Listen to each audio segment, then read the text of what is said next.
Hello dear students, आज हम लोग इस वीडियो के अंदर क्वाड्रेटिक पॉलिनोमियल जिसको द्विघात बहुपद कहा जाता है उसके शून्यक को या फिर यूं आप कह सकते हैं उसके जीरोस को फाइंड करने के लिए सीखने वाले हैं। इसलिए वीडियो को बहुत अच्छे से और ध्यान से देखिएगा। देखिए पहला एग्जांपल अपने पास x square minus 8x plus 15 है, ठीक है ना। अब इसके यदि मुझे जीरोस को फाइंड करना है जिसको हिंदी में शून्यक कहा जाता है, तो उसके लिए सबसे पहले हम लोग क्या करते हैं, जो लास्ट में हमारे पास अचर पद होता है इसका अभाज्य गुणनखंड निकाल लेते हैं। ठीक है, अभाज्य गुणनखंड किसको कहा जाता है, जो प्राइम फैक्टर होता है। अब देखिए इसका अभाज्य गुणनखंड यदि हम लोग निकालेंगे तो इसका अभाज्य गुणनखंड निकालने के लिए मुझे क्या करना पड़ेगा, इसका वो लेना पड़ेगा। इस तरीके से निकाल सकते हैं।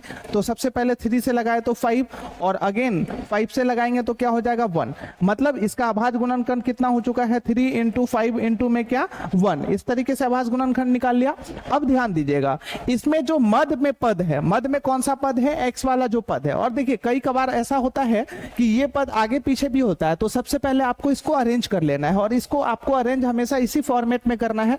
सबसे ज्यादा जिसका स्क्वायर होगा उसको सबसे पहले लिखेंगे, कहने का मतलब है जिसका पावर 2 होगा उसको सबसे पहले लिखेंगे और पावर 1 वाले को उसके जस्ट बाद लिखेंगे और लास्ट में जो अचर पद होगा उसको सबसे लास्ट में लिखेंगे। तो इसका सबसे पहले देखिए अभाज्य गुणनखंड निकालने के बाद हम लोग क्या करेंगे, मध्य में जो पद है, ठीक है ना, मध्य में जो पद है हमें इसके अभाज्य गुणनखंड का दो ऐसा जोड़ा बनाना है जिससे क्या हो जाए, मध्य में जो पद है वो जोड़ करके आ जाए। अब मैंने आपको जोड़ करके क्यों बोला है, ध्यान दीजिएगा। कभी भी अचर पद से पहले यदि यहाँ पे प्लस का चिन्ह होगा तो हमेशा हम लोग मध्य में जो पद होगा उसको जोड़ करके लाएंगे। अब अपने पास जो अभाज्य गुणनखंड है इसमें आप खुद सोचिए, 5 को 1 से गुना करेंगे तो कितना हो जाएगा, 5 हो जाएगा।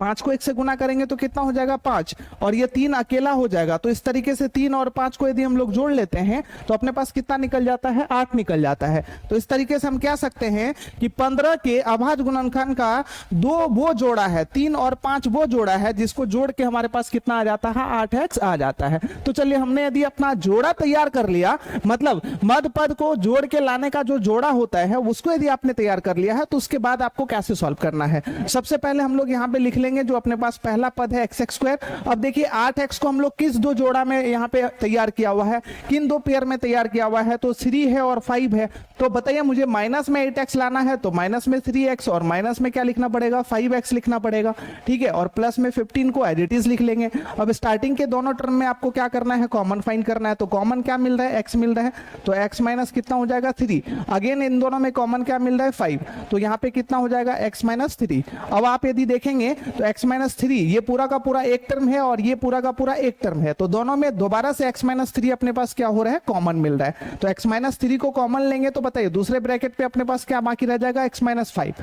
अब जो ये अपने पास बहुपद है जिसको पॉलिनोमियल कहते हैं, चूंकि मुझे क्या करना है, इसके जीरोस को फाइंड करना है, ठीक है ना, इसके शून्यक को फाइंड करना है। तो उसके लिए मुझे क्या करना पड़ेगा, यहाँ पे हम लोग आराम से px इक्वल्स में 0 लिख सकते हैं क्योंकि मुझे जीरोस को फाइंड करना है। अब यहाँ पे देखिए ये इक्वेशन बन चुका है, x माइनस 3 इंटू में क्या x माइनस 5 इक्वल्स में 0 लिख लेंगे। अब यहां से एक बार क्या हो जाएगा, अपने पास x माइनस 3 इक्वल्स में 0 हो जाएगा, तो इसके पहला जीरो जो है वो अपने पास कितना निकल जाएगा, बताइए मुझे 3 निकल जाएगा। और दोबारा से हम लोग क्या कर सकते हैं, एक बार हमने क्या किया, इसको उस तरफ भेजा तो x माइनस 3 इक्वल्स में 0 हो गया था।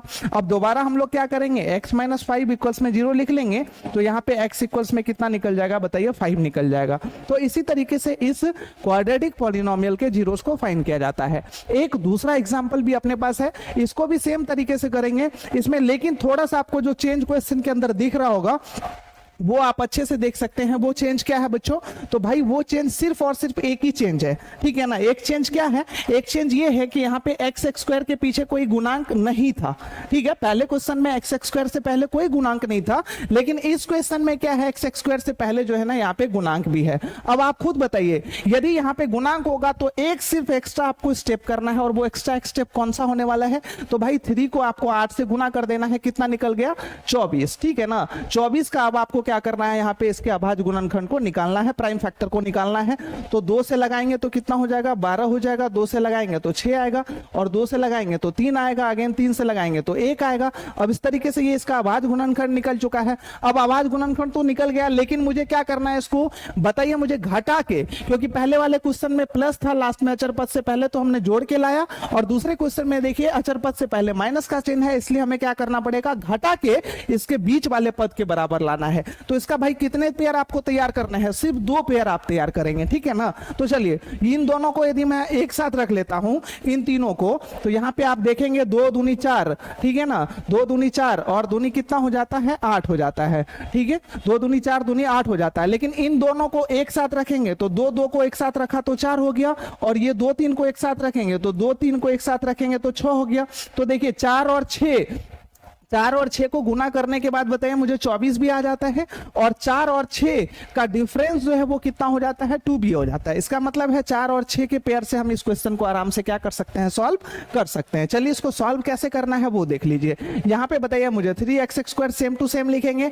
अब उसके बाद माइनस में 2 लाना है, तो भाई बड़े वाले साइन को माइनस में 6x और प्लस में क्या लिखना पड़ेगा, 4x, और माइनस में कितना हो गया, 8। अब देखिए यहाँ पे क्या कर सकते हैं, दोनों में से कॉमन फाइंड करेंगे तो 3x भाई कॉमन आ रहा है, उसके बाद x माइनस में कितना हो जाएगा, 2, यहाँ पे प्लस में 4 कॉमन आ रहा है तो x माइनस में 2, ठीक है ना। अब दोबारा से क्या, ये पूरे में और ये पूरे में x माइनस 2 कॉमन आ रहा है तो x माइनस 2 कॉमन ले लेंगे, और क्या 3x प्लस में कितना हो जाएगा, 4। अब बताइए इसका जीरोस फाइंड करना है तो p ब्रैकेट में x इक्वल्स में मुझे कितना करना पड़ेगा, 0, मतलब पूरे पॉलिनोमियल का बराबर वैल्यू यदि 0 करेंगे तो जीरोस फाइंड हो जाएगा। तो यहां से अब मेरे पास क्या हो जाएगा, x माइनस 2 ब्रैकेट में 3x प्लस में कितना, 4 बराबर में कितना, 0। अब देखिए एक बार क्या हो जाएगा, x माइनस 2 बराबर 0, और यहां से x इक्वल्स में कितना निकल जाएगा, 2। और अगेन यदि हम लोग बात करें तो यहां पे कितना हो जाएगा, 3x प्लस 4 इक्वल्स में कितना, 0, और यहां पे 3x इक्वल्स में कितना हो जाएगा, माइनस में 4, और x इक्वल्स में कितना हो जाएगा बच्चों, माइनस में 4 अपॉन में क्या, 3। तो इस तरीके से अपने पास इसके दोनों जीरोस फाइंड हो चुके हैं। काफी आसान है। इसी तरीके की लगातार वीडियोस को देखने के लिए प्लीज हमारे इस एडुअल क्लासेस के इस फेसबुक पेज को, चाहे आप फेसबुक पे देख रहे हैं या फिर यूट्यूब पे देख रहे हैं, तो लाइक और सब्सक्राइब जरूर कर लीजिएगा। थैंक यू, फिर मिलते हैं हम लोग नेक्स्ट वीडियो में।